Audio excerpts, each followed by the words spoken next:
So ReCore is an awesome partnership from some really talented folks. Originally the idea came from Concept in Japan, which is a studio run by KJ Inafune, who's famous for a bunch of games like Mega Man and Dead Rising.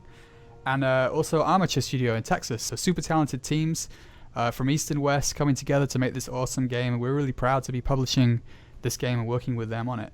Jewel wakes up and she's on her own, the only human on this planet except for her Corebot companion Mac. And to talk a little bit about the Corebots, you can see that this one looks like a dog, but actually the personality of Mac is in that blue core there. So you can take Mac out as part of the gameplay and put him in a different frame, at which point he'll have different attacks and abilities. So that's one of the really cool features in this game. It's really an action adventure. Obviously it's third person.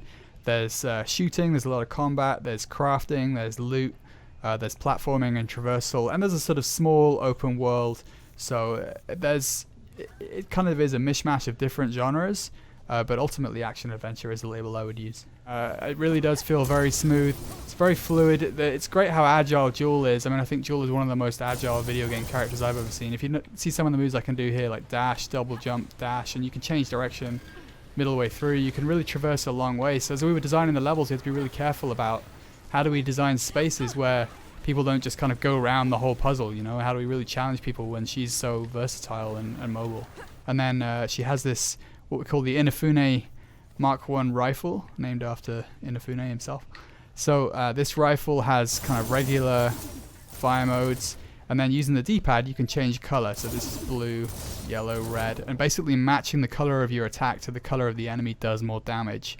And then you might also notice that Mac is blue, so when Mac attacks a blue enemy he does more damage. But I also have at this point in the game another companion called Seth. So Seth has a yellow core, so when Seth attacks yellow enemies he does more damage. Once the combat gets going, there's a lot of projectiles in the air, and I'm managing charge shots, bullets, but also my companions.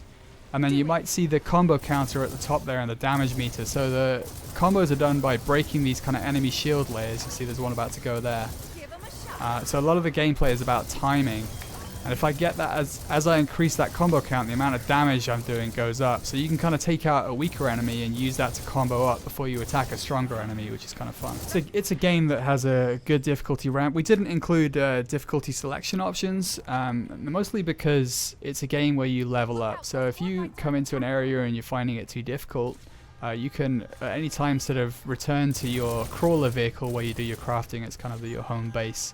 And then you can do some crafting and level up your companions and go to a different area and kind of grind for loot and so on and become more powerful, and then come back and take that challenge on again. So if you're an incredible gamer, you might finish the game in 15 hours like Joseph Staten, but if you're more of a normal gamer like me, it's probably going to take you a bit longer, and some of that time is going to be going out and grinding to level things up so that you can take on the tougher enemies. There's a sort of what they call a Metroidvania gameplay style to this game, in that you need to bring the right Corebots to use different parts of the environment. So in this case, the spider frame can attach to the spider rail and then pick me up and take me up here. And there's some really fun traversal gameplay later on where we have spider rails linked together, and it's super cool. ReCore is a loot-based game, so there are blueprints in the world that you collect, and once you've got the blueprint, then you need to collect all the loot and the components to make it, which you get from enemies or from crates like these.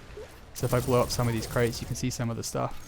The really neat thing about crossplay is that you can your save games carry over. So if you have the same Microsoft account, the same gamer tag on your PC and your Xbox, you could, for instance, play the game at home on Xbox and then go to work and play on PC, and then carry on the same save game back and forth between the two, which is pretty neat. Different kinds of people get different things out of this game. If you're a loot grind kind of gamer, you're going to love the amount of grinding and the depth of all that stuff. If you're someone who's all about skill, maybe you love the challenge of speedrunning this game and seeing what kind of time you can do and posting that video online.